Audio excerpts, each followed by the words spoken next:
Hello everybody, welcome back. We're going to be looking at two-term factorization today. There's really two main things we need to consider when we are factorizing a two-term quadratic. The very first thing, and what this first example gets you to do, is to check for a common factor. If I have a look at my quadratic here, I have 4x squared plus 10x. To look for common factors, we're going to start by looking at my letters. I like to start there. We can clearly see that x is common to both terms, so I'm going to bring x out the front. Okay, so I'm going to have some bracket pair here. I now want to check my whole numbers. I've got the number 4, I've got the number 10, positive 10 I should add.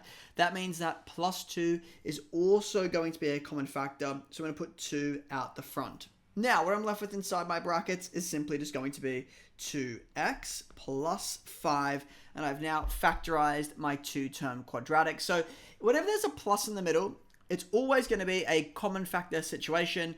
Check for common factors, take common factors out the front. This is really simple. It's very straightforward. It's very fast. People actually get this one wrong all the time because it actually is something we tend not to practice all that much. So here's a quick reminder for two-term factorizing. The easy one, the first one we're doing today, is simply just identifying a common factor, pulling it out the front, bam, there we have it, factorized. The second type of two-term factorization that we are going to look at is my difference of two squares. This is where I have two terms and they are separated by a subtraction sign. Specifically, I have two square numbers and I have a difference between those two square numbers. So when I'm factorizing a two-term problem like this, I can see it's a quadratic because there is a power of 2.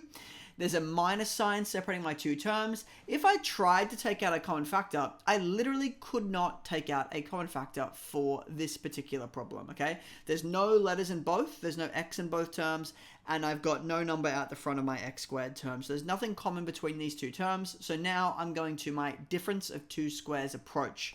The difference of two squares, I'm going to write this out a slightly more confusing way, but I think it helps explain the answer, and it really helps with the harder versions of these questions. So to factorize a question like this, I take the square root of the first term, that is the square root of x squared, and I can do minus or plus first. I'm going to start with the minus. I take the square root of my second term.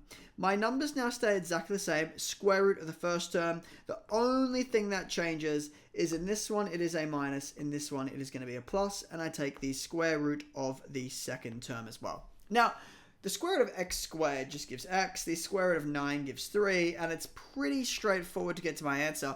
The reason why I recommend showing it with these square roots is I can make my numbers a little bit grosser.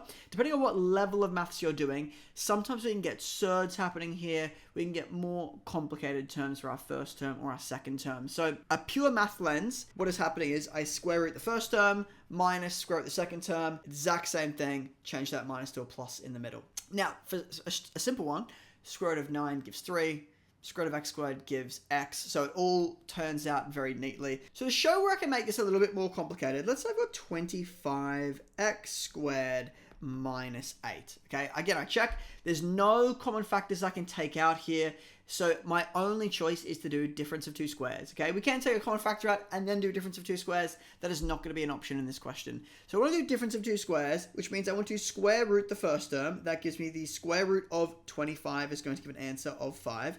Square root of x squared is going to give x. Minus, I now have the square root of 8. Well, the square root of 8 doesn't give a nice number, so I'm just going to write that as the square root of 8. I now do the exact same thing again, like so. Okay, but now the difference is I have a surd inside my quadratic. So I now need to simplify my surd, and I get my final answer, which I know looks a little bit gross. It's going to be 5x minus 2 root 2, because the square root of 8 simplifies to 2 root 2.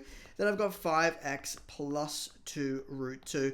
So you can see there's ways to get my difference of two squares a little bit more complicated. Suddenly this becomes like a complex familiar type question if we're in Queensland. I know the question looks a fair bit harder, but realistically we're doing the exact same thing we did in the very first question. We square root the first term, we square root the second term, we put a little plus and a minus in the middle, simplify where possible. But I'll see you guys in the next video. Hope this was helpful. Enjoy.